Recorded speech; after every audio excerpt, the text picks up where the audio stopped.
Saudaraku yang terkasih dalam Tuhan, saya akan melanjutkan untuk seri mujizat kelahiran baru bagian yang kedua hari ini. Minggu lalu kita belajar tentang bahwa mujizat yang diterima orang percaya itu adalah digarapnya diri kita, bukan dengan kekuatan kita, tetapi Tuhan sendiri yang menggarap hidupmu dan hidupku, sampai kita bisa mengalami kelahiran baru dalam hidup kita.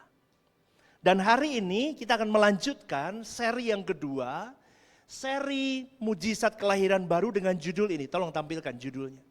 Judulnya adalah mujizat kehidupan baru terlihat dari perubahan selera hati. Kenapa pastor ngomong begitu? Karena banyak orang, saudaraku, merasa mengalami lahir baru, sejatinya tetapi belum mengalami lahir baru. Itu banyak sekali. Kenapa pastor ngomong begitu? Karena dulu saya juga begitu. Saya merasa saya sudah lahir baru, tapi ternyata saya belum lahir baru. Di dalam Yeskiel 36 ayat 26 sampai 27, saudaraku, coba tampilkan ayatnya. Firman Tuhan berkata begini, kamu akan kuberikan hati yang baru. Rohku akan kuberikan diam di dalam batinmu, dan aku akan membuat kamu hidup menurut segala ketetapanku. Itu kata firman Tuhan. Kamu akan kuberikan hati yang baru, rohku, kata Allah, akan kuberikan diam di dalam batinmu, dan aku akan membuat kamu hidup menurut segala ketetapanku. Rohku, rohnya Bapa. Roh Kudus itu rohnya Bapa. Bapa berkata, rohku akan kuberikan diam. Maka kalau kita bersyahadat, kita mengakui di dalam iman kekristenan kita, Yesus adalah Tuhan dan Juru Selamatku. Di momen itu ketika kita buka hati kita, saudaraku, maka Roh Kudus dimateraikan dalam hatimu dan hatiku. Amin, saudaraku.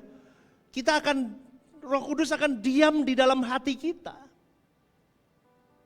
Tetapi kita kembali, saudaraku, bagaimana dengan kehidupan baru yang seharusnya punya selera baru. Kehidupan baru itu bukan pertama-tama ditandai dengan perubahan perilaku lahiriah kita, bukan. Tetapi ditandai awal-awal dimulai dengan perubahan selera hati. Ketika seseorang dilahirkan kembali, saudaraku, roh Allah itu, roh Bapa itu, Roh Kudus itu bekerja di dalam diri kita untuk mengubah pusat keinginan kita. Itu pertama kali dibidik di situ. Dia masuk ke innernya langsung, pusat keinginan kita diubah dulu. Apa yang dulu kita cintai, mulai hilang daya tariknya. Yang dulu kita anggap membosankan baca firman, dengerin khotbah, yang kita anggap gak mungkin aku bisa berdoa lama, duduk dekat hadirat Allah, baca firman-Nya, jaga kekudusan hidup, seakan-akan gak mungkin. Setelah mengalami transformasi itu, kini menjadi kerinduan yang paling dalam kita di sana. Ada masih bersama dengan saya? Inilah yang saya sebut dengan mujizat terbesar Injil yang bisa mengubah seorang pribadi manusia. Saya kadang kalau membayangkan ini, saudaraku, amazing, luar biasa. Makanya lagu tadi, oh Tuhan Yesus, kerinduan hatiku, mutiara tak ternilai harta milikku, keindahanmu memudarkan dunia, di mataku engkau termulia. keinginan kita dirubah dari yang dulunya dunia, berubah jadi Yesus. Jadi Kristus keinginan kita. Artinya apa? Hidupku hanya mau kejar to be like Christ. Untuk to be like Christ, aku harus punya waktu intimacy with God, baca firman, punya waktu doa, jaga kekudusan hidup, berjuang di situ. Yang dulunya aku berbicara, aku nggak mungkin lakukan itu, karena ada new chapter, roh Allah itu, roh Bapa itu bekerja di dalam, akhirnya saudaraku, itu menjadi satu-satunya kesenangan kita. Itu mujizat, itu sudah mujizat. Orang aslinya saudaraku, dasarnya kita nggak akan suka itu. Tapi suddenly ketika kita buka diri, kita buka hati, kemudian kita bisa getol, kita bisa cari hadirat Allah, cari perkenanan Allah. Itu mujizat saudaraku. Karena Allah itu tidak sekedar memperbaiki perilakumu dan perilakuku. Tapi dia sedang menciptakan new heart, hati yang baru, yang mencintai kebenarannya, yang mencintai hatinya, yang mencintai kehendaknya, yang mencintai pribadinya saja. Itu harus hati yang baru. Karena keinginan manusia yang semula itu tertuju kepada dunia itu kemudian mulai diarahkan kepada Kristus. Itu mujizatnya Injil itu begitu saudaraku. Dulu kalau dapat pujian manusia itu kita bisa nge-fly gitu. Kayak kalau orang pakai narkoba gitu bisa nge-fly. Kalau dipuji orang tuh kadang kalau manusia lama kita gitu bisa nge-fly. Pastor khotbahnya keren loh, wah nge-fly. Kayak di awan-awan kayak dapat asupan nge-fly. Ngerti nggak saudaraku? Kok lihatnya begitu kayak pastornya tukang nge-fly, enggak ya? Maksudnya kayaknya kalau dengar pujian manusia itu kita seakan-akan I need that, aku butuh itu, kasih. Tapi setelah kita mengalami manusia baru saudaraku, new chapter di dalam diri kita. Dulu hati kita mengejar pujian manusia. Sekarang enggak lagi, sekarang lebih rindu untuk aku mau senengin hatimu Bapa. Hati yang dulu haus akan kenikmatan dosa. Dosa itu ada pemikatnya saudaraku. Coba ya, dosa apapun itu ada candunya, ada nikmatnya. Ada sesuatu yang membuat kita ingin kembali ke situ. Dulu hati kita haus akan kenikmatan dosa itu untuk diulang lagi. Untuk dicicipi kembali, tetapi kini enggak, aku lebih haus dalam hadirat Allah. Saudaraku, dengarkan baik-baik. Seseorang mungkin masih bergumul dengan banyak kelemahan di dalam dirinya. Tetapi jika kehidupan baru itu sungguh-sungguh sudah ada dalam dirinya. Dengar baik-baik. Orang itu akan kelihatan beda seleranya. Karena akan muncul terlihat selera barunya. Meskipun masih bergumul, masih jatuh bangun. Tapi gini loh, orang itu kalau dulu dosa begini ya. Tapi kalau dia buka hati, dia memberi diri ke Tuhan, dia baca firman, dia duduk dekat kaki Tuhan mau dibentuk. Itu seakan-akan dari arah dunia begini, dia mulai mengarahkan ke Kristus. Meskipun masih jatuh bangun, tapi dia pandangannya sudah mulai benar. Amin, saudaraku. Ngikuti nggak sampai di sini?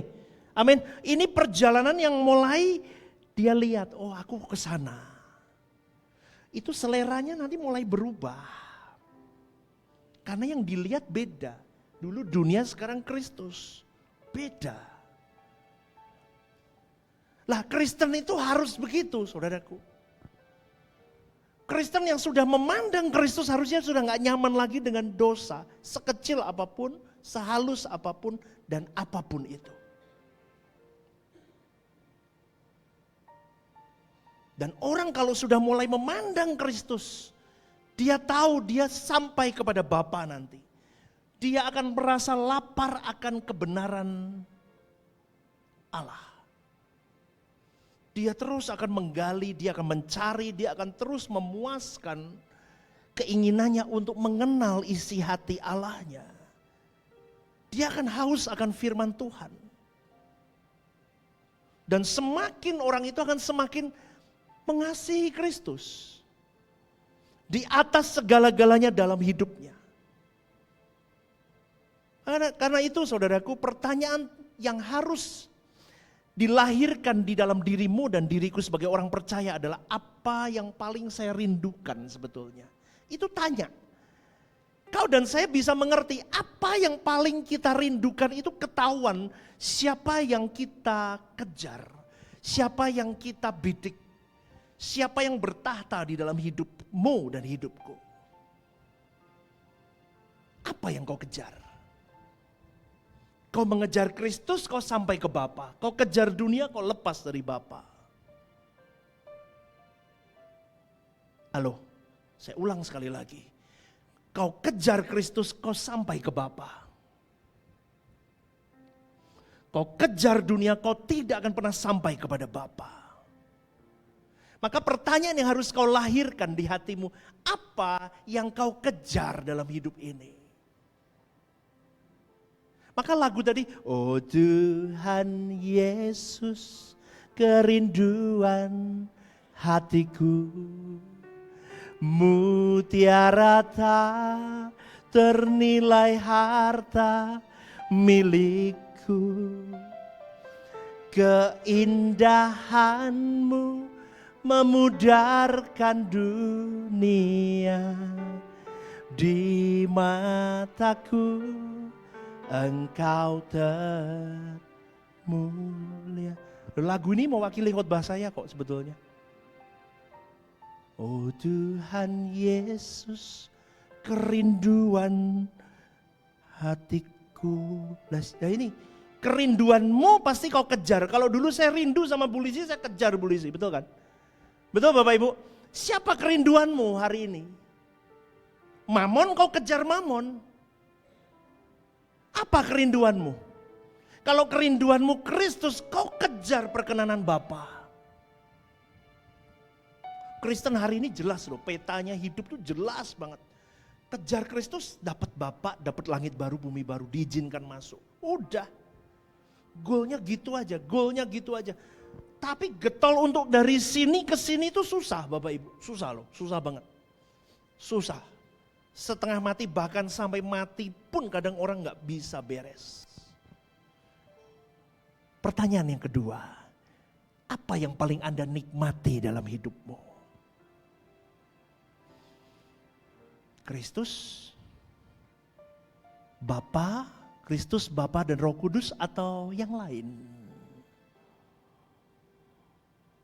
Kalau kau berkata aku menikmati Kristus, berarti saudaraku kau sedang berhubungan dengan firman-Nya. Kau sedang bergandengan dengan rohnya Bapa. Karena orang untuk memahami sebuah firman itu tidak akan bisa dengan kekuatan kepandaianmu sendiri. Butuh Roh Kudus untuk membukakan pengertian itu. Dan pribadi begini sampai kepada Bapa. Lah ini, maka pertanyaan yang kedua adalah apa yang kau nikmati? Aku gak nikmat pastor aku untuk duduk dekat kaki Tuhan baca firman, gak nikmat, ngantuk. Lu dengar pastor khotbah aja, yang teriak-teriak aja saya bisa suwi banget ini pendeta khotbah. Betul? Karena sungkan aja sama saya, sampai ditahan. Mau angop tapi apa yang kau nikmati? Setiap kali saya mempersiapkan diri, saudaraku, saya buka Alkitab, be ready dengan semua yang harus saya buka, metode-metode untuk hermeneutik saya. Di titik itu tidak ada kata ngantuk. Tidak ada kata saya stop sebentar, gak ada. Hajar terus, kenapa? Karena ada sesuatu yang membuat saya, loh kok gini? Ngerti ya? Ngerti ya? Cari firman tuh begitu. Loh kok gini? Loh terus gimana ya? Loh itu kayak menggali. Itu ada satu adrenalin sendiri Bapak Ibu. Menggali firman. Anda sama, dengerin firman. Baca firman, doa, itu ada adrenalin sendiri. Ngomong adrenalin, saudaraku, semalam itu kami habis penyembahan Mezbah Keluarga. Habis nyanyi, saya tuh suka lagu, bukan lagu GSK tapi lagu Inggris. Flow through me, oh Lord, gak usah nyanyi. Itu saya nyanyi itu terus, nyanyi, capek Bapak Ibu. Habis itu setelah kita doa, terus mau tidur, karena penyembahan adrenalinnya masih tinggi. Gak bisa bobok saudaraku. Terus apa yang saya lakukan? Anak saya gak bisa tidur, dua-duanya. Istri saya juga gak bisa tidur karena penyembahannya panjang semalam. Oh, flow through me, oh Lord, so that I can worship you into the reality. Flow through. Kita nyanyi kayak orang gendeng begitu, nyanyi. Tahu nggak bisa tidur. Habis itu kita di kasur gelebak-gelebek. Terus saya, aku kok lapar ya. Keluar yuk cari makan. Saya pergi cari makan sama keluarga Bapak Ibu. Tahu itu jam 1 pagi. Kita penyembahan nggak kerasa dari jam berapa itu sampai jam 1 pagi. Oh nyanyinya itu tok loh. Satu lagu itu. Habis itu kita keluar, carilah makan di dekat rumah kita. Kucingan. Pulang kenyang gak bisa Padahal saya gak pernah makan malam Bapak Ibu. Hari itu saya makan kemarin. Makannya pun nekat mie instan. Double portion Nescafe Ice. Loh, coba itu jangan ditiru ya. Itu kesalahan semalam. Dan paginya Bapak Ibu kami semua sakit perut. Kami tetap bangun pagi, saya bangun pagi bolak-balik toilet. Sampai WA channel gak tak urus. Urusan perutku Waduh, tapi jangan ditiru. Makanya ini sekarang Bu Lisi tepar. Saya juga tepar ini, tapi saya masih bisa. Dari cerita ini saudaraku, saya cuma mau katakan kadang adrenalin kita ini nih kalau nggak diarahkan yang benar itu kita salah. Kalau kita menyembah Tuhan itu saudaraku, itu ada nikmatnya, ada sampai di titik Anda bisa berkata begini, ternyata ketemu Tuhan dengan muka, touch with you Lord. Itu ada sesuatu yang membuat kita itu bergairah. Makanya orang dunia gak akan bisa paham, oh gak mungkin, orang gak punya duit gak mungkin bisa bahagia. Betul? Banyak orang ngomong gitu gak? Tapi orang di dalam Tuhan kadang bukan karena duitnya yang banyak. Tetapi Tuhannya yang limpah, duitnya pas, itu berkat. Betul? Loh kok rasanya kok gak amin ya? Itu rasanya punya kelebihan yang membuat adrenalin kita ketemu Tuhan itu pengen lebih. Maka saudaraku, dari pengalaman yang saya alami ini, mengiring Tuhan, bertemu muka dengan Tuhan itu akan mengalami membuat kita bisa, aku menikmatimu Allahku. Kristen itu harus sampai di situ. Kalau belum, kamu susah lahir baru. Baca firman aja gak minat, gak bisa saudaraku. Dan pertanyaan selanjutnya, siapa yang menjadi kesukaan terbesar hatimu? Karena mujizat kehidupan baru itu bukan hanya mengubah tujuan hidupmu, tetapi juga mengubah kesukaan hatimu saudaraku. Tujuannya dirubah, seleramu, kesukaannya itu juga dirubah. Itu lahir baru. Dan ketika Kristus menjadi kesukaan terbesar hidupmu, disitulah bukti bahwa Roh Kudus sedang mengerjakan kehidupan baru di dalam dirimu dan diriku. Maka Kristus harus menjadi kesukaan hatimu. Karena kehidupan baru adalah karya Allah yang paling ajaib. Mujizat terbesar bukan orang yang tidak bisa mendengar, kemudian bisa mendengar. Orang yang sakit ganas tiba-tiba diberikan mujizat kesembuhan. Bukan hanya itu.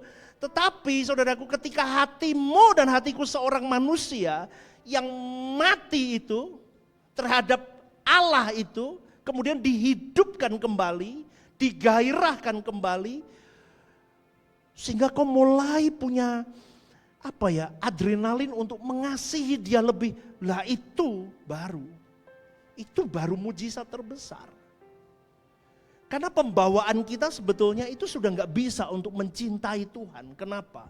Karena kita sudah dikurung dengan natur dosa. Loh, yang doa tiap saat getol jaga kekudusan hidup aja masih gampangnya 1 second aja kita bisa meleset. Betul Bapak Ibu? Berarti kita bisa melihat betapa buasnya manusia lama kita.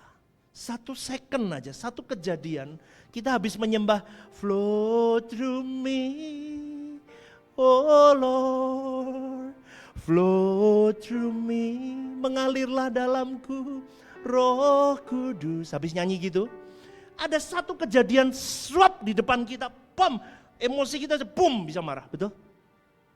Aduh, betul gak? Berarti manusia lama kita itu begitu buasnya, saudaraku. Maka kalau kita ada di 1 titik sampai kita benar-benar merindukan Tuhan, merindukan firman-Nya, merindukan hadirat-Nya, diubahkan terus step by step. Itu mujizat luar biasa, saudaraku. Sampai kita bisa mencintai dia. Wow, luar biasa. Inilah pekerjaan Roh Kudus yang tidak dapat dihasilkan oleh apapun dan siapapun selain Roh Kudus itu sendiri. Kita mau ikut seminar moral apapun, etika kayak apapun, usaha kita apapun gak bisa. Terbatas semuanya itu. Karena perubahan terbesar dalam kehidupan baru bukan pertama-tama terlihat apa yang kita lakukan, tetapi dari apa yang mulai kita sukai mulai berubah. Kecil mulai. Apa yang aku rindukan mulai berubah. Oh, aku kok mulai gak minat sama ini ya. Aku lebih minat untuk mencari perkenanan Tuhan. Apa yang aku kejar? Sebab semua tindakan manusia pada akhirnya lahir dari apa yang dicintai dirinya. Poin pertama, selera hati yang berubah. Poin yang pertama. Selera hati berubah dari mencintai dunia menjadi mencintai Kristus. Itu indikasi yang pertama. Sebelum mengalami kelahiran baru, hati manusia secara alami tertarik tentang dunia dan segala kesenangannya. Dosa terasa manis sekali. Ambisi hidup menjadi tujuan hidupmu dan hidupku. Dan semua kenikmatan dunia ini menjadi sumber happiness kita, saudaraku. Tapi kita pun terus mencari, capek memang. Tetapi setelah selera hati kita berubah dan kita mencintai Kristus, kita mulai merasakan ternyata ini aku mengalami happiness yang tidak pernah berhenti. Tidak ada limitasinya. Dulu aku mencintai dunia ternyata ada limitnya. Maka saudaraku, ketika Roh Kudus melahirbarukan seseorang, pusat kasihnya sedang dipindahkan. Dipindahkan dari dunia kepada Kristus. Poin 1A tampilkan. Sampai di 1 titik Kristus menjadi harta yang paling bernilai di dalam hidupmu dan hidupku. Amin saudaraku. Amin. Ini yang harus kita perjuangkan. Bukan berarti dunia kehilangan semua daya tariknya dalam seketika, enggak saudaraku. Tetapi ketika selera hati kita mulai berubah. Itu ada peperangan batin di setiap keputusan, di setiap momen hidupmu dan hidupku. Dan peperangan batin itulah proses kita untuk naik kelas di hadapan Bapa. Peperangan batin. Lama-lama di dalam peperangan itu kita akan semakin lama semakin lihai. Kita semakin cerdas. Maka di situ orang percaya lama-lama tidak lagi dapat menikmati dosa dengan tenang di situ. Karena ada peperangan batin. Kenapa pastor kok nggak tenang? Karena ada natur baru yang ditanamkan melalui Kristus dan firman-Nya itu. Sesuai dengan kehendak Bapa kita Elohim Yahweh untuk mengarahkan kita sampai di maunya mereka. Itu yang saya mau katakan saudaraku. Peperangan batin itu akan terus terjadi. Sampai kita menutup usia di bumi ini. Poin yang kedua. Poin yang kedua, tampilkan. Selera hati berubah dari mengejar berkat menjadi mengejar sang pemberi berkat.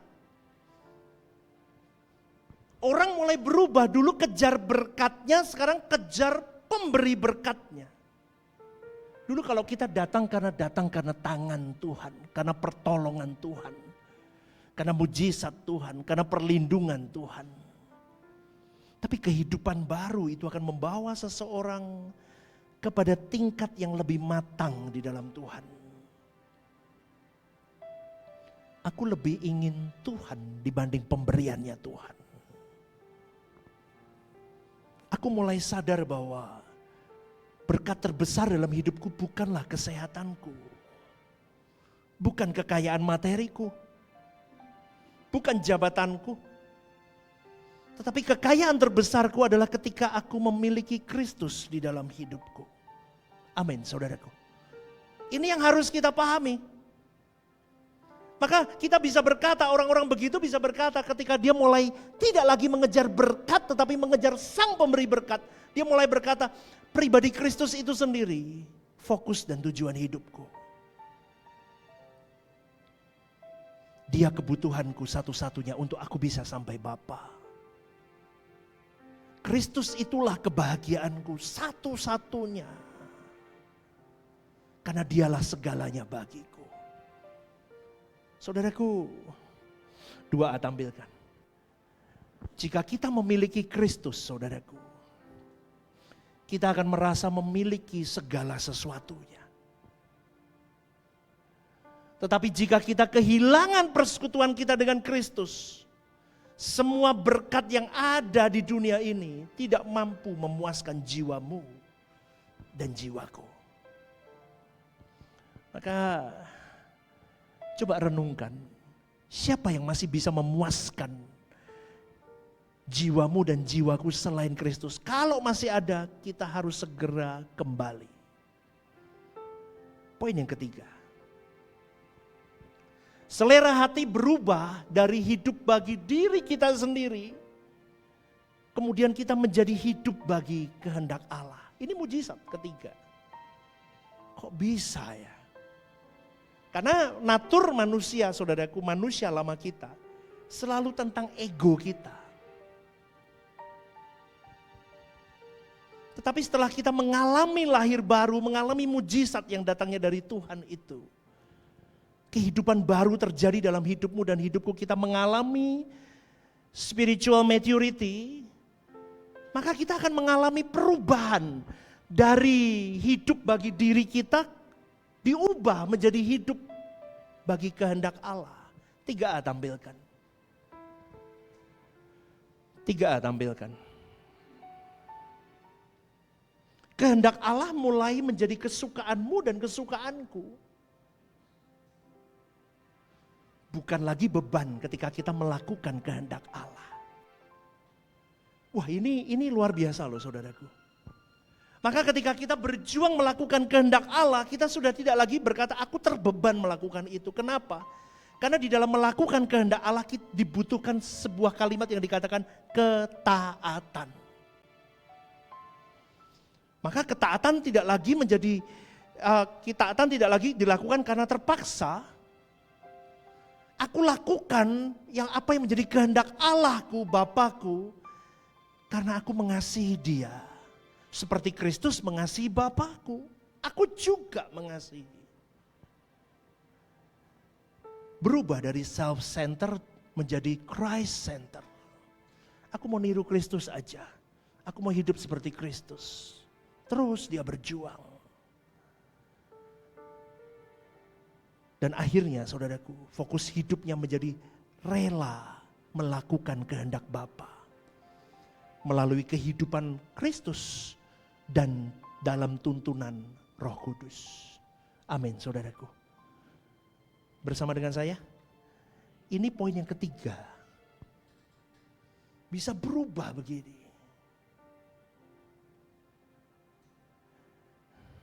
Ini orang dunia gak akan bisa lakukan ini. Karena orang dunia masih tentang dirinya. Tapi orang yang lahir baru dirubah cara berpikirnya. Beda, hatinya berubah, beda. Pusat hidupnya berubah, beda dia. Mujizat yang keempat, tampilkan. Selera hatinya berubah dari haus akan pengakuan manusia menjadi haus akan perkenanan Bapa. Manusia lama hidup untuk dipuji. Tadi yang saya katakan itu makanan manusia lama. Kamu memberi untuk dilihat. Kamu membantu untuk membeli orang. Kamu melakukan kebaikan untukmu. Tapi Kristus melakukan itu bukan untuknya, tapi untuk Bapanya. Amin saudaraku. Amin saudaraku. Itu yang membedakan. Untuk jiwa-jiwa. Kekristenan ini harus benar-benar mulai mengerti manusia lama kita itu makanannya ingin dipuji, ingin dihormati, ingin diakui. Tapi kalau kau dan saya sudah mengalami kehidupan baru, kelahiran baru, kita mulai belajar bahwa yang ku kejar ternyata satu-satunya yang ku kejar, yang ku bidik setelah ku renungkan, bahwa hanyalah senyuman Bapa itu lebih berharga daripada tepuk tangan dunia. Amin saudaraku. Ini harusnya kekristenan kita. Maka dia tidak lagi menjadikan penilaian manusia itu sebagai ukuran utama keberhasilannya. 4A tampilkan. Yang paling penting bagi orang yang sudah lahir baru adalah hidup yang berkenan kepada Allah. Maka setiap jengkal apa yang dia lakukan, dia akan berpikir apakah ini merajut senyum Bapa atau tidak ya yang kulakukan ini.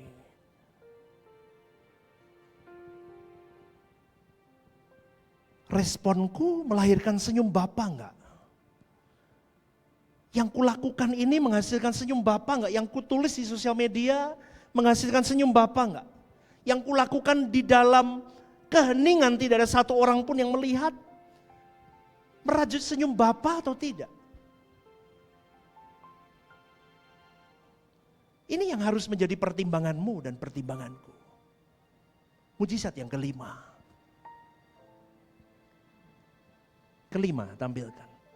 Selera hati berubah dari menikmati dosa sampai jadi membenci dosa. Bapak Ibu dengar baik-baik. Kalimat menikmati berubah. Kontras ini, menikmati dan membenci itu kontras. Itu enggak gampang. Contohnya tadi malam. Saya tahu mie instan itu tidak betul? Tapi saya menikmati setiap seruputan yang saya kunyah Bapak Ibu. Dan saya paling suka mie instan yang goreng. Tidak boleh dikasih apapun, cuma dikasih telur setengah matang. Itu haujnya minta ampun Bapak Ibu. Dan itu tidak boleh diganggu, dikasih berambang goreng apa enggak. Itu mengganggu. Taste-nya harus original. That's nice. Saya tahu, saya harusnya membenci itu untuk kesehatan saya, setuju? Tapi saya untuk mematahkan kalimat, Stephen itu enggak nikmat. Nikmat. Nikmat enggak? Nikmat, nikmat banget Bapak Ibu. Itu kalau di dunia di rating mungkin nomor 2 lah. Atasnya babi kecap. Ya, itu wow, minta ampun Bapak Ibu. Saya tahu nggak bisa, tapi saya nikmat itu. Lah untuk matahin ini aja susah loh. Di rumah saya ada peraturan, tidak boleh makan 1 bulan 1 kali, oke. Tapi kalau istri baru pergi, saya makan. Aduh Bapak Ibu, susah loh, susah bener. Itu baru hal makanan, apalagi tentang menikmati dosa. Dosa itu ada apanya ya itu ya yang membuat kita kembali terus.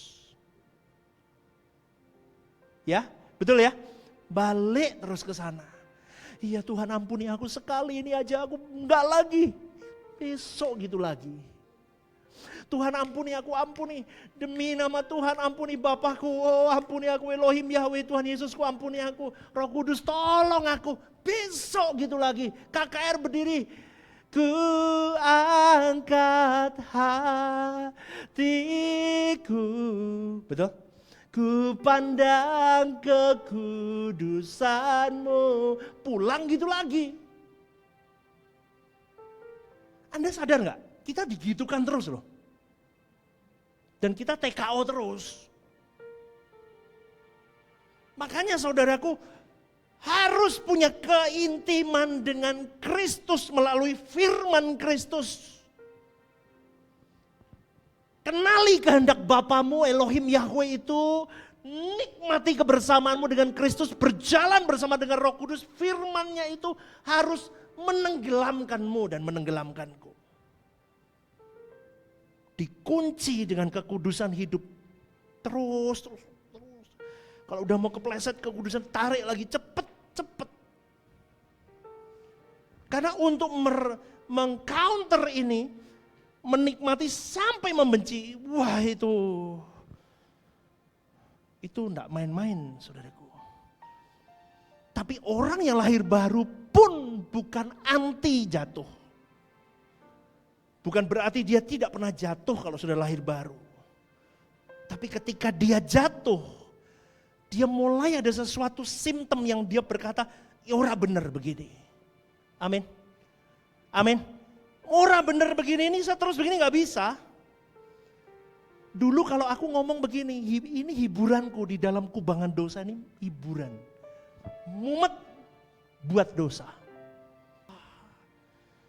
Sekarang enggak, setelah mengalami kelahiran baru, jatuh bukan dinikmati, tapi salahku, segera balik. Ada warning, ada alarm. Dulu hiburan dosa itu, sekarang jadi duka cita. Enggak boleh. Hatinya segera terdorong untuk bertobat kembali kepada Tuhan. Nah, jangan. Inilah pekerjaan Roh Kudus yang membuat hatimu dan hatiku menjadi semakin peka terhadap kehendak Bapa, saudaraku. Amin. Amin, saudaraku. Mujizat yang keenam. Selera hati berubah dari lapar akan dunia menjadi lapar akan firman dan hadirat Tuhan. Ciri orang yang lahir baru, dia akan mulai merasakan kelaparan rohani yang tidak bisa terbendung. Itu yang tadi saya katakan, dia mencari kebenaran itu terus.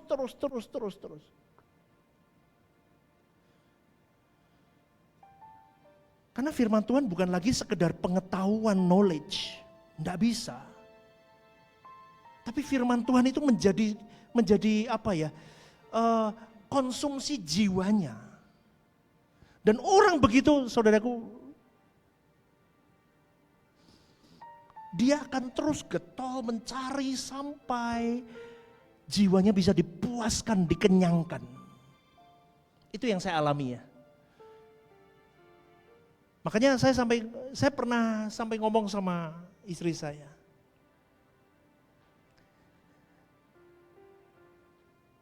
Saya nggak puas dengan apa yang saya dapat di gereja yang saya datangi waktu itu.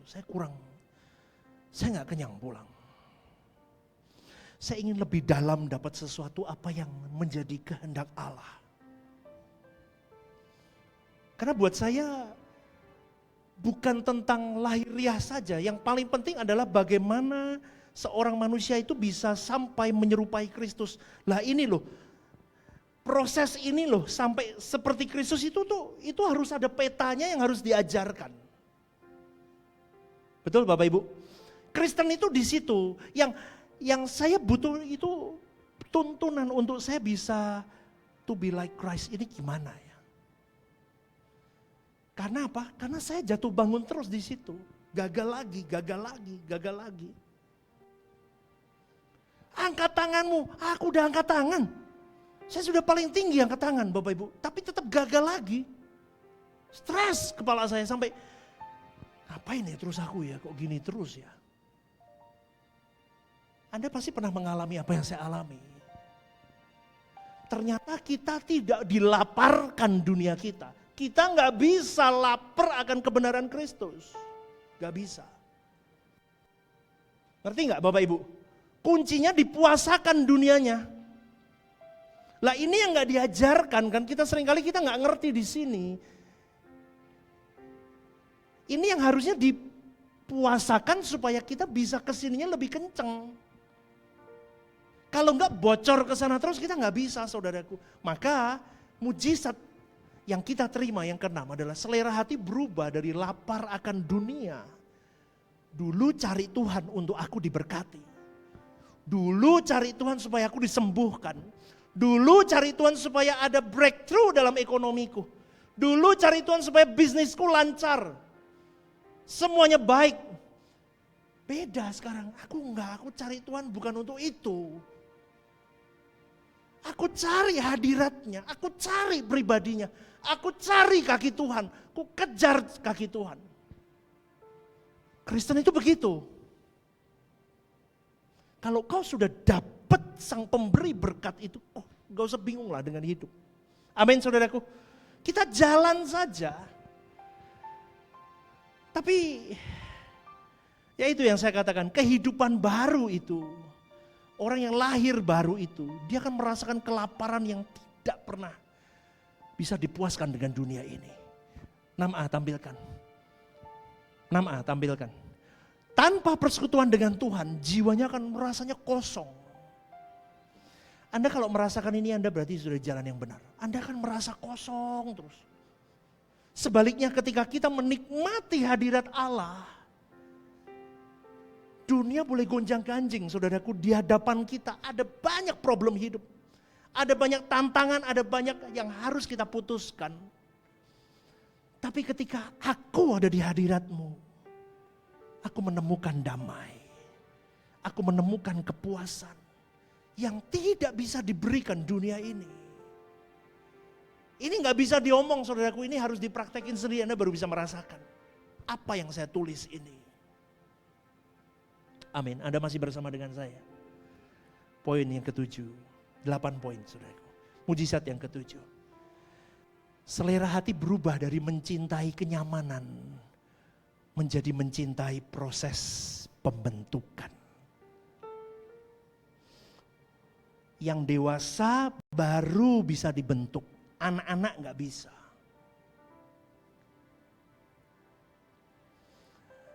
Natur lama selalu mencari yang mudah. Namun kehidupan baru membuat seseorang membuka dirinya, merelakan dirinya untuk dibentuk. Maka fase ini boleh saya katakan fase cari masalah. Saya ulang, apa? Fase? Ada loh fase cari masalah. Ikut Tuhan harus sampai di titik fase cari masalah. Semua tokoh iman yang masuk dalam kategori kehendak Bapa mengikut ajaran Kristus, itu semua fase cari masalah. Tidak ada satu manusia tokoh iman pun yang tidak cari masalah dalam fase hidupnya yang dipakai Tuhan. Amin saudaraku. Sama. Ketika kau dan saya mengalami hidup baru, seleramu berubah, kemudian kau mulai tidak lagi mencintai kenyamanan. Gak bisa aku begini-begini aja. Malah ajaran Tuhan itu yang tak tunggu. Amin. Tidak ada yang amin. Ajaran Tuhan yang tak tunggu. Amin. Hajaran Tuhan yang ditunggu loh, bukan belayan Tuhan loh. Hajaran Tuhan. Orang kalau sudah lahir baru, dia akan tahu, aku harus punya ambisi untuk aku bisa berkenan di hadapan Bapa semakin menggebu. Aku harus haus dan lapar apa yang menjadi didikan Bapa. Kalau saya lihat Tuhan Yesus itu modelnya kayak orang, kayak kalau dia melakukan kehendak Bapa itu bisa lurus lempeng itu kayak pakai kacamata kuda. Pakai kacamata kuda dia fokus ke satu titik. Tuhan Yesus begitu, dia fokus saja. Apa mandatnya? Oke, jalan. 40 hari dia puasa di bukit, di atas bukit itu pun dia dicobai oleh iblis. Ayo, kamu sembah aku. Aku berikan dunia ini. Dia pakai seperti kacamata kuda, fokusnya hanya Bapa. Di model apapun 3 kali cobaan dia tetap no. Kristenmu dan Kristenku harusnya di titik itu. Itulah awal menuju proses kedewasaan rohani. Orang begini mulai memahami bahwa penderitaan, disiplinnya Tuhan, hajaran Tuhan, proses yang berat dipakai Tuhan untuk membentuk karakter Kristus di dalam diriku, itu adalah sebuah anugerah. Amin, saudaraku. Maka dia tidak lagi bertanya, mengapa ini terjadi Tuhan? Enggak. Tapi dia ngomong begini, Tuhan, apa yang sedang kau bentuk dalam hidupku melalui masalah ini? Sampai kau bawa aku di titik ini Tuhan. Ini pengalaman saudaraku, ini pengalaman yang saya alami. Maka saya bisa berkata seperti ini. Dia gak lagi cari kenyamanan. Dia berani habiskan hidupnya untuk kepentingan Bapaknya dan untuk jiwa-jiwa. Kristen itu begitu. Kepentingan Bapa di surga, dengan cara mengikut Yesus dan untuk jiwa. Itu aja. Kadang stres kalau merasakan pelayanan itu susah ya. Jiwa-jiwa itu kan gak gampang Bapak Ibu. Lu gak usah ngarahin orang lain, ngarahin diri kita sendiri itu setengah mati, betul gak? Betul gak? Ngarahin gak usah makan mie instan terus susah. Susah. Kadang kita putus asa kalau pelayanan itu seakan-akan aku gagal Tuhan. Saya sering ngomong gitu sama Tuhan. Tapi Tuhan kuatan saya, kamu gak gagal. Yang merubah orang itu Tuhan bukan kamu. Betul? Betul? Kan bukan saya yang merubah. Bapak Ibu duduk di sini bertobat atau tidak bertobat kan Tuhan yang merubah. Dan responmu sendiri bagaimana. Di situ saya lego saudaraku, plong. Dulu rasanya beban saya saat pundak itu, nanti si A kalau nggak selamat gimana ya?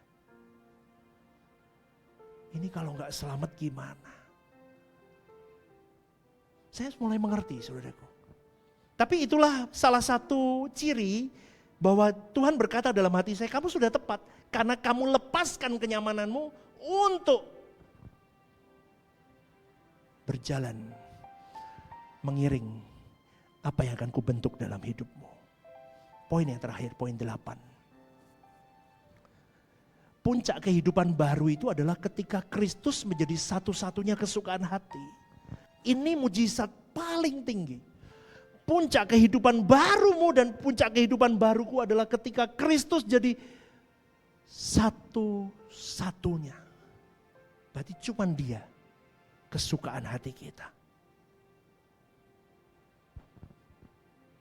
Sasaran akhir Injil bukan sekedar membawa manusia masuk surga, enggak saudaraku. Melainkan membentuk manusia yang memiliki hati yang sampai hatinya sama seperti Kristus. 8a tampilkan. 8a tampilkan. Ketika Kristus menjadi sukacita terbesar hidupmu dan hidupku. Kepuasan tertinggi hidup kita. Dan kasih yang mengalahkan semua kasih yang lain. Disitulah saudaraku terlihat bahwa kehidupan baru sedang bertumbuh menuju kedewasaan. Kau dan saya harus sampai di titik ini. Karena pada akhirnya saudaraku, ukuran kehidupan rohani bukan terutama seberapa banyak kita mengenal doktrin Alkitab. No. Kita tahu Alkitab, kita cerdas Alkitab. Kita aktif melayani, kita sampai gak pulang rumah, tidur di gereja mungkin, atau seberapa hebat pelayananmu dan pelayananku.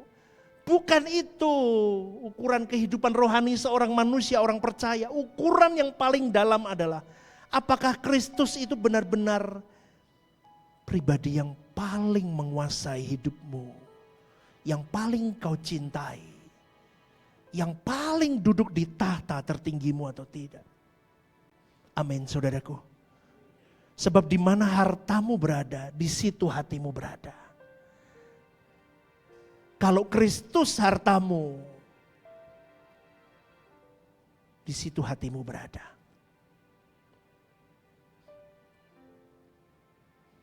Ada lagunya Pak Eras itu, mungkin belum bisa. Tuhanku Yesus termulia. Ada kan lagunya?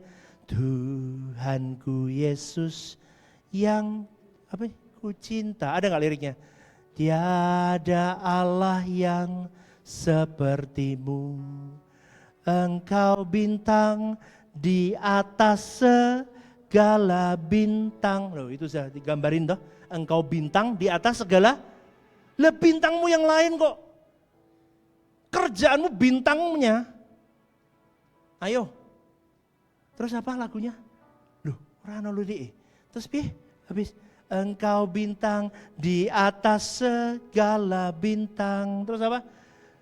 Segenap hati kau ku puja, segenap hati kau ku sembah.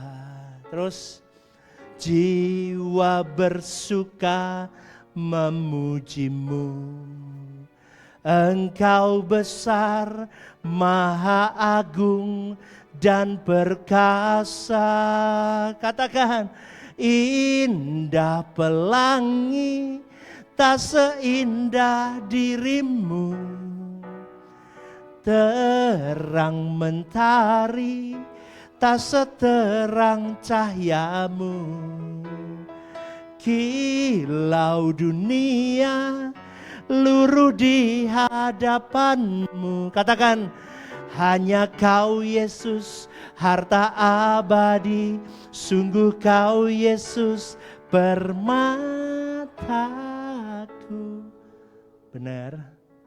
Benar apa enggak? Ini enggak gampang loh Bapak Ibu. Makanya kalau hari khotbah ini Bapak Ibu, Anda bisa lihat. Seharusnya orang yang menemukan Kristus, menghidupkan Kristus, satu-satunya kebahagiaannya Kristus, Kristus pusat hidupnya, Kristus bertahta dalam dirinya, dia lihat kemuliaan Bapanya. Setuju? Setuju? Harusnya begitu.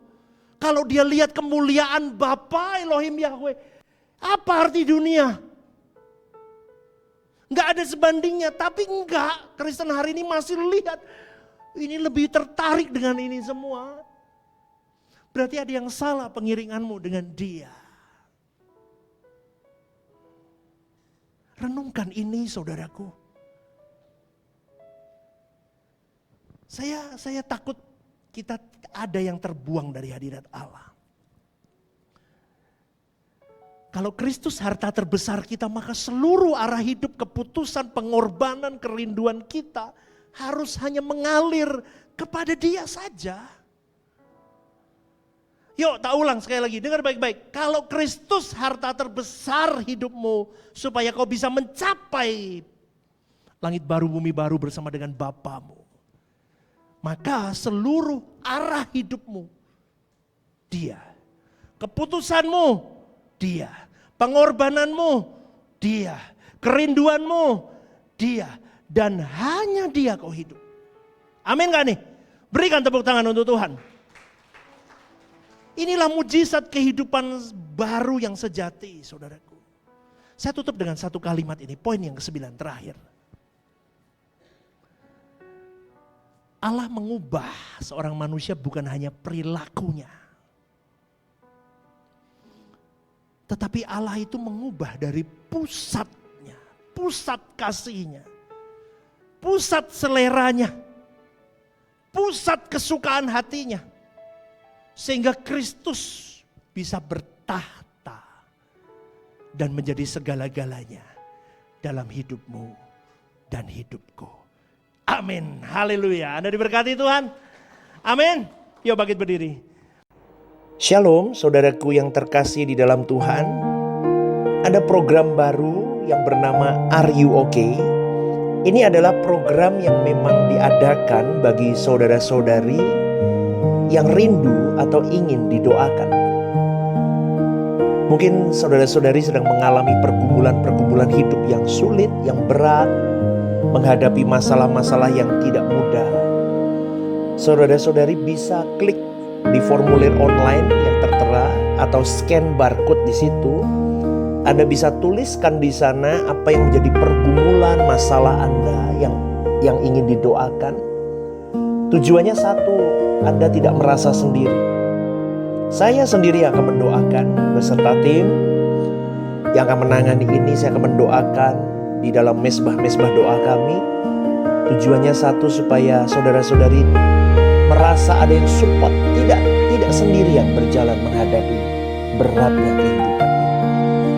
Ini kerinduan saya, kita berbagi kasih secara nyata, dan kiranya program baru ini bisa menjadi berkat untuk kita semua. Tuhan Yesus memberkati.